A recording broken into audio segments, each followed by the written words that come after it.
Kaakibat ng pangarap ay ang paghihinagpis, liwanag at kadiliman. Sa kadiliman ay paniguradong may nagtatamis, nagmamakaawa.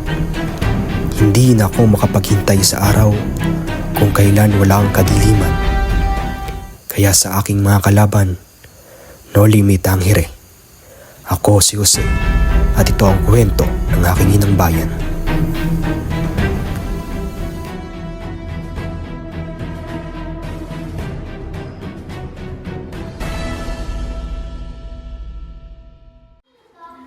Bienvenido a nuestra casa, Don Crisostomo Ibarra. Gracias! Mukhang kayo nga si Kapitan Tiago. Mukhang pinaghandaan niyo ang aking pagbabalik. Para sa Westo, 7 taon ka na wala dito sa Pilipinas. Alam kong sabi ka nang matikman ang mga patahan dito. Halika na at papakilala kita sa akin ng bisita. Bakit ba tayo tinatawag ni Kapitan Tiago? Dadating daw kasi ang anak ng iyong mga kaibigan ni Kapitan Tiago.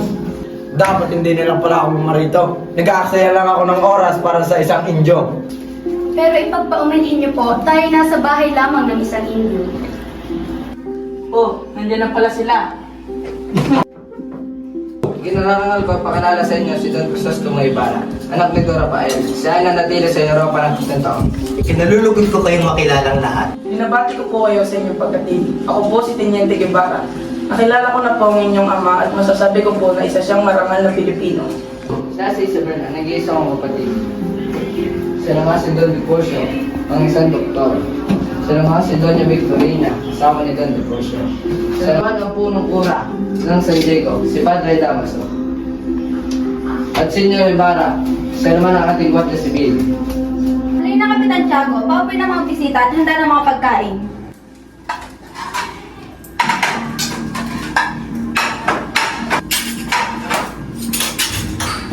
Kamusta ka naman, Ginoong Ibarra, sa 7 taong mong paninirahan sa Europa? Mabuti naman. Marami ako natutunan mula sa kultura nila. Ngunit iba pa rin talaga ang kultura natin dito sa Pilipinas. Ano sabi mo? Nagsasaya ka lang ng pera para pag-aralan ng mga bagay na iyan. Miski bata nag-aaral ay alam na iyan. Paumanhin po sa inyong lahat, ngunit meron pa akong malagang pupuntahan. Mauna na po ko sa inyo. Pero darating na din si Maria Clara. Paparito ako bukas, ngunit meron lang akong dadalawin na hindi pwedeng ipagpalitan. Tignan niyo ngayon ang mga nangyari sa mga kabataan na pinadala sa Europa. Dapat itong pagbawal ng pamahalaan. Binata, Oh, Teniente, kayo pala. Ginoong Ibarra, may kailangan kayong malaman tungkol sa inyong ama. Ha? Sa aking ama? Tama po, ito'y tungkol sa pagkamatay ng inyong ama sa bilangguan. Sa bilangguan? Namatay ang aking ama sa bilangguan? Isang araw ay tinukso ng mga bata ang mangmang na tagisingin ng buwis. Ba, be, bi, bobo. Anong sabi niyo? Yan ang nararapat sa bata katulad mo. Tama na po, tama na po.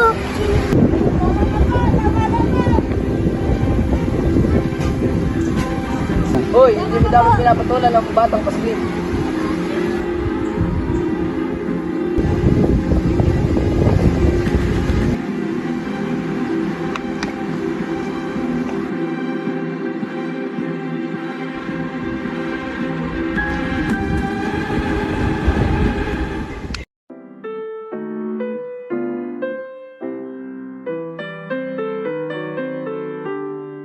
Nasaan na kaya si Ibarra?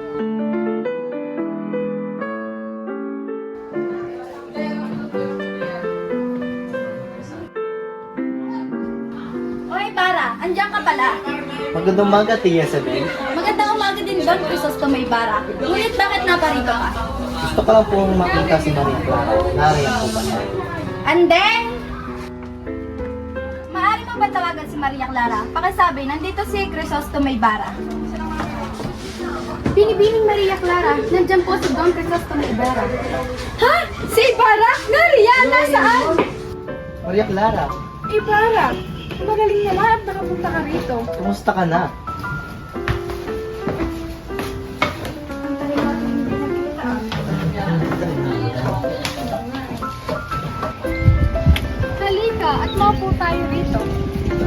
Maria Clara, kamusta ka na? So, Ibarra, mabuti naman. Siguro hindi mo na ako naaalala. Sa 7 taon mong pumalagi sa Europa. Mahal ko, kahit saan lugar ako pumunta, lagi kitang naalala. Ibig mo bang sabihin, ay wala kang nakikitang magandang dilag sa pinuntahan mo? Marami akong nakikita maganda. Hindi pa rin talaga matumpasan ang ganda na kayo magi. Hindi pa rin nagbabago ang tamis ng iyong pagsasalita ah.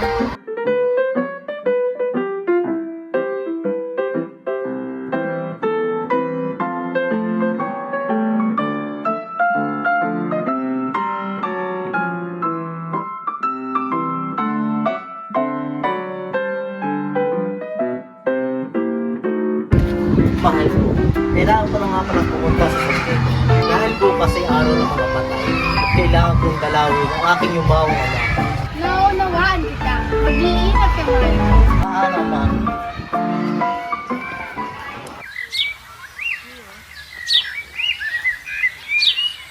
Ginoo? Magandang araw, Ginoo. Magandang araw din sa iyo, Ginoo. Ako ang papaglingkod ko sa inyo. Nais ko lang pong malaman kung meron kayong alam na punto na merong malaking krus. Malaking krus. Noong nakaraang araw may nakita akong kulto na malaking krus. Ngunit pinutuloy kami ng kura upang isipat ito sa libingan ng mga insect. Sino nag-utos sa inyo niyon? Ngunit sa sunod palad, ang labi ng iyong ama ay pinatapon sa ilog. Anong sabi mo? Tinapon na lang ang bangkay na dito. Opo, dahil naman walang puso panahon ngayon at mabigat pa po yung bangkay at tinapon ko na lang po ito sa ilog. Ikaw, anong ginawa mo sa aking ama? Nagkakamali ka pinata, wala akong ginagawa sa iyong ama. Hindi ikaw. Sino? Sino ang pangas na gumawa ng ganong bagay? Aking panginala ay kagawa niyo ni Padre Damaso.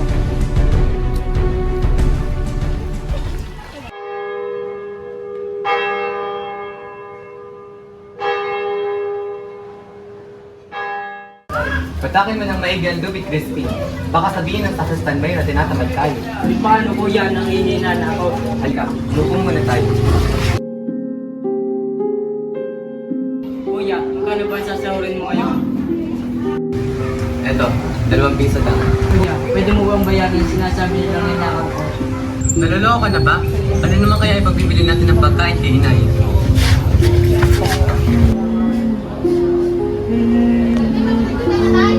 Tahan na. Di ba sabi ni Mang Tasyo may masarap daw tayo ngayong hapunan? Hindi pa ako nananahalian. Hindi daw ako pwedeng umalis hanggat hindi ko nababayaran ang ninakaw ko. Pero hindi naman talaga ako nagnakaw, kundi ang sa Christian Mayor. Ano? Hindi ba niya lagi ang pumupunta sa slate na pura? Ano ka mo?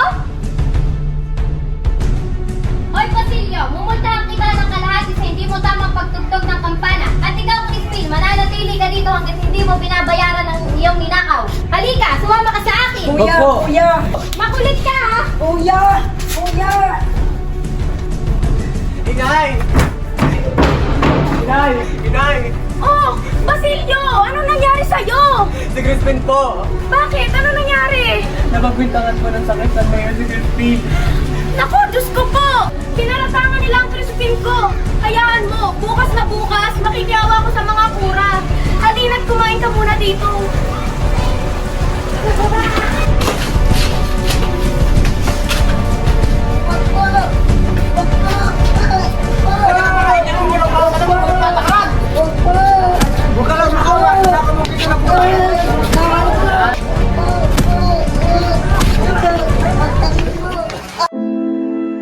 Crispin! Crispin! Ano nangyari sa'yo, Crispin? Kapatid ko! Crispin! Crispin! Hey!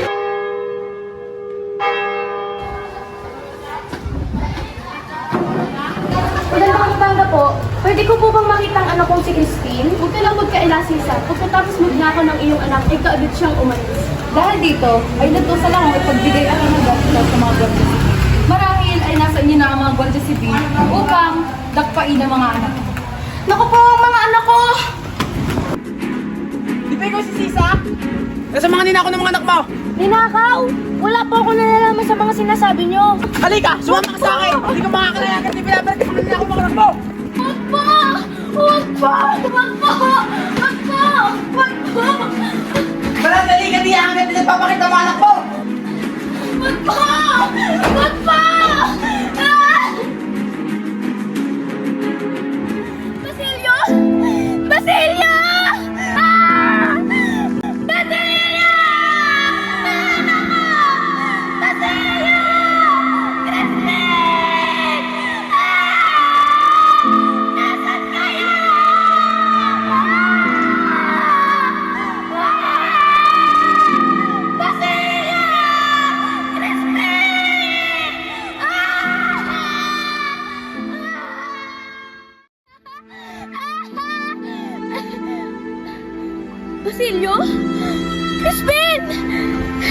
Basilio! Crispin! Ginoo, dito po tinapon ang bangkay ng inyong ama. Maraming salamat sa iyo sa pagtuturo sa akin.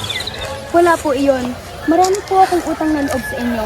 Dahil sa inyong ama, maraming bata ang nakapag-aral. Mukhang kailangan kong ipagpatuloy na simulan ng aking ama. Ang ibig niyo po bang sabihin ay... Oo, bala ko magpatayo ng paralan upang marami pang bata ang makapag-aral. Talaga? Maraming salamat po. Walang anuman. O sige, ako'y mauna na at meron pa akong malakang pupunta. Ingat po kayo. Ikaw rin.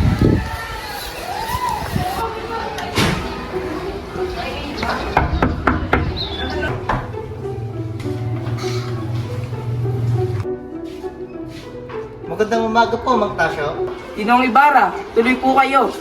Inarangal ko pong maging panauhin kayo. Maraming salamat po. Halina't maupo tayo.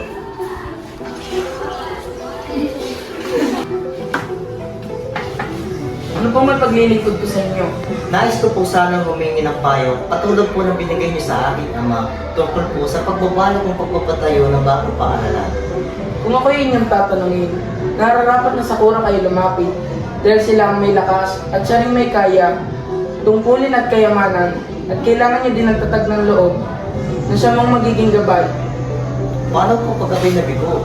Mabigo man ang inyong panukala, ay tututuwa naman inyong maisip na ginawa naman ninyo ang inyong buong makakaya. Tantibay ng inyong loob ang magsisilbing tanglaw sa inyo. Naniniwala po ko sa inyo. Hindi po nasayang ang pag-asa kong magtamo ng isang mabuting payo. Sa ngayon po, ako'y magpapaalam na. Maraming salamat po. Mag-ingat po kayo.